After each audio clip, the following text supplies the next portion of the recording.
আল্লাহ যখন বলবে তখন পৃথিবী ধ্বংস শুরু করবে। একটা আয়াত পড়েছি, হাদিস অনেকগুলো আছে, তাহলে আমরা আয়াতটার তর্জমা করি, দিয়ে আরশের ছায়া এ ব্যাপারে আমরা আলোচনা করব। তো আরশ এটা আল্লাহর সিংহাসন, আরশ আল্লাহর একটা সিংহাসন। কারণ আল্লাহ আছেন আর রহমানু আলাল আরশি ইস্তাওয়া, আল্লাহ 7 আসমানের উপরে রয়েছেন। তবে কেউ যদি এ কথা বলে যে আল্লাহ 7 আসমানের উপরে, আল্লাহ আরশের উপরে আছে, আরশে আজিমে আছে, তবে ওটা নিচে না উপরে, যদি কেউ এই সন্দেহ পোষণ করে, তাহলে আল ফিকুল আকবর আবু হানিফা রাহমাতুল্লাহ আলাইহি তিনি বলছেন যে কেউ যদি অস্বীকার করে যে আল্লাহ কোথায় আছেন এটা জানি না, তাহলে সে কাফির। তাহলে আল্লাহ আরশের উপরে রয়েছেন, তবে কিভাবে আছেন এই ব্যাখ্যা কিন্তু আল্লাহ রাসূল করে যাননি, কোথাও নাই। যেভাবে আছে সেভাবে আপনাকে মেনে চলতে হবে, এতটুকু যথেষ্ট। তো আল্লাহর সিংহাসন, এই সিংহাসনটার ব্যাপারে আমি কিছু আপনাদের বলবো। এটা কি, এটা কাদের ফায়দা, কাজে লাগবে, এ সম্পর্কে আমি আপনাদের সামনে বলার চেষ্টা রাখছি। পৃথিবী ধ্বংস হবে কার মাধ্যমে বললাম? ইসরাফিল আলাইহিস সালামের মাধ্যমে। বিসমিল্লাহির রহমানির রহিম। ونفخ في الصور فصيق من في السماوات ومن في الأرض إلا من شاء الله ثم نفخ فيه أخرى فإذا هم قيام ينظرون। রব্বুল আলামিন যখন ইসরাফিলের মাধ্যমে যখন অর্ডার করবেন, ইসরাফিল আলাইহিস সালাম যখন ফুৎকার মারবেন, ওয়ানুফিকা ফিস সূরি ফাসাইকা মান ফিস সামাওয়াতি ওয়া মান ফিল আরদ, আসমান এবং জমিনে যা কিছু আছে সব বেহুশ হয়ে যাবে, এক কথাই সবাই মারা যাবে। ইল্লা মান শাআল্লাহ, তবে আল্লাহ যাকে চাইবেন সে কেবল ছাড়া। তার মানে আল্লাহ ইসরাফিলের মাধ্যমে পৃথিবীটাকে ধ্বংস করে দিলেন, আর কিছু নাই, সব শেষ। দিয়ে দ্বিতীয় লগ্নে আবার আল্লাহ তাআলা ইসরাফিল আলাইহিস সালামকে ফুৎকার দিতে বলবেন, সুম্মা নুফিখা ফীহি উখরা ফাইদা হুম কিয়ামুন ইয়ানজুরুন। যখন আবার দ্বিতীয় ফুৎকার মারা হবে, তখন কবর থেকে সবাই উঠে কিয়ামতের ময়দানে হাজির দেবে, একটা কেউ বাকি থাকবে না। আল্লাহ সুবহানাহু ওয়া তাআলা এই জায়গাটায় চ্যালেঞ্জ করেছেন, ওয়া মা হুম আনহা বিগাইবিন, কেউ বেগাইব থাকবে না, কেউ অনুপস্থিত থাকবে না, সবাইকে আল্লাহ কিয়ামতের ময়দানে হাজির করা হবে। যখন মানুষ কবর থেকে উঠবে রে, তখন মানুষ কিয়ামতের দিকে দৌড়বে। মানুষ যখন কবর থেকে উঠবে, উঠার পর মানুষকে আল্লাহ 3 ভাগে ভাগ করবেন। 3 শ্রেণীর মানুষ হবে, 3টা ক্যাটালগ তৈরি করা হবে। আবু হুরায়রা রাদিয়াল্লাহু তাআলা আনহু তিনি বলেন, বিশ্বনবী বলেছেন, মানুষ যখন উঠবে 3 ভাগে যাবে। এক শ্রেণীর মানুষ ওরা যারা জান্নাতের ব্যাপারে একেবারে গ্যারান্টি, তারা আশঙ্কা থাকবে, আশা থাকবে আমি জান্নাতে যাব। আর দ্বিতীয় যা আছে, দ্বিতীয় শ্রেণী হলো তারা জাহান্নামের ব্যাপারে ভীত থাকবে, মনে হয় জাহান্নামে চলে যাব, এইরকম একটা 2টা শ্রেণী হলো। আর এই দুইটা যে শ্রেণী বিষ্ণু ব্যাখ্যায় বলা হয়েছে, এরা দুই পক্ষই দুই শ্রেণী হবে, তারা মুসলিম। শুধু তাই নয়, যখন তারা যাবে তো যাবার সময় যখন মানুষ যাবে কেমন করে যাবে, কিয়ামতের ময়দানে কেমন করে তারা হাজির হবে।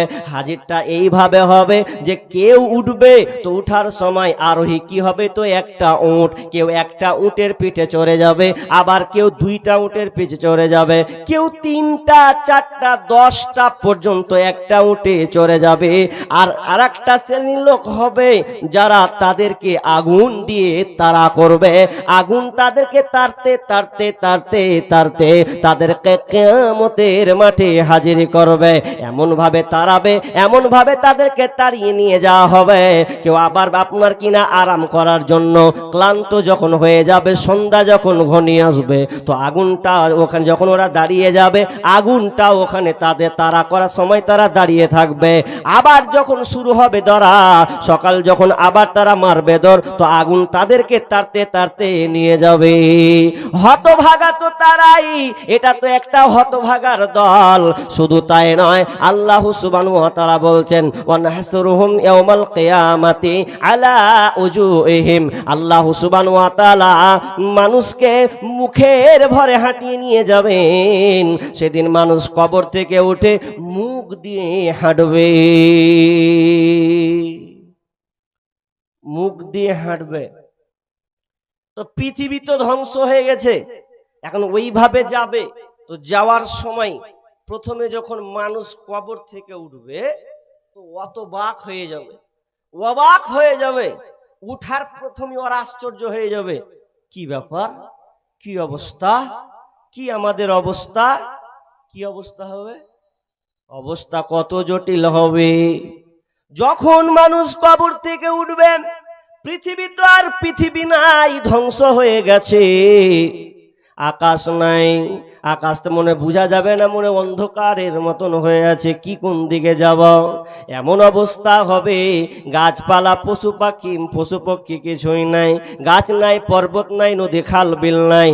আন সাহাল ইবনে সাদ রাদিয়াল্লাহু তাআলা আনহু قال قال رسول الله صلى الله عليه وسلم يحشرون الناس يوم القيامة على أرض بيضاء وأفراء كقرصة النقي ليس فيها ألم لأحد। বিশ্বনবী বলছেন, কিয়ামতের ময়দানে যখন হাজির হবে, যখন তারা যাবে, আশ্চর্য হবে। কেন? যে পৃথিবীর আর অবস্থা ওই রকম নাই।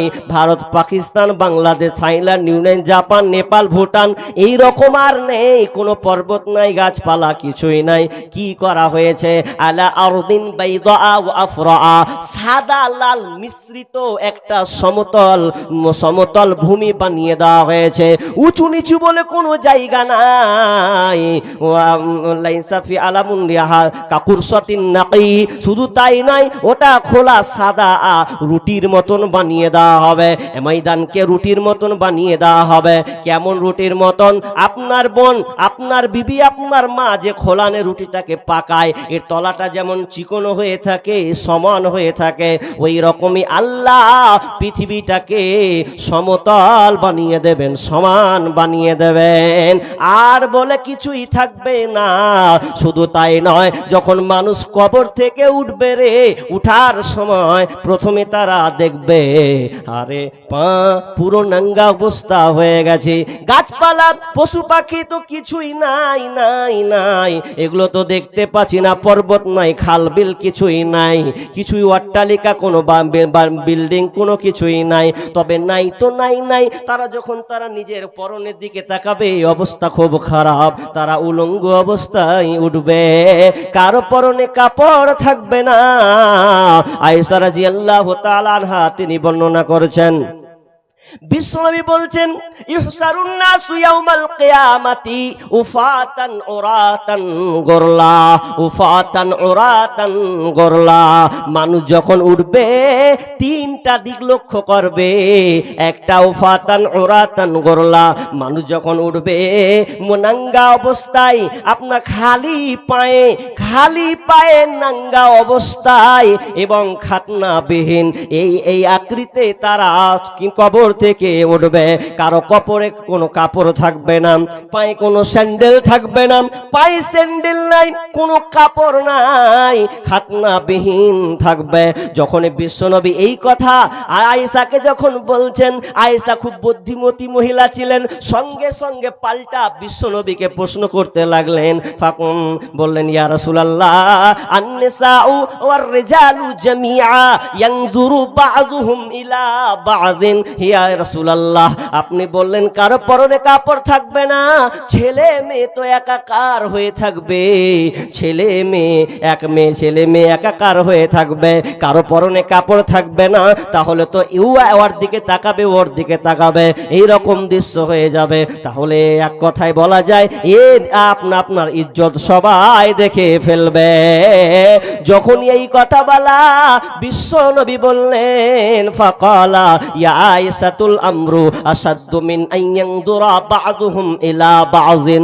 হে আয়েশা, তুমি যেটা আমাকে বলেছো যে এর অপর দিকে তাকাবে, এটা কোনো মতে নয়। মানুষ এর অপর দিকে তাকা তো দূরের কথা, এটা থাকবে না, বরং তারা বিভীষিকাময় পরিস্থিতির মধ্যে থাকবে।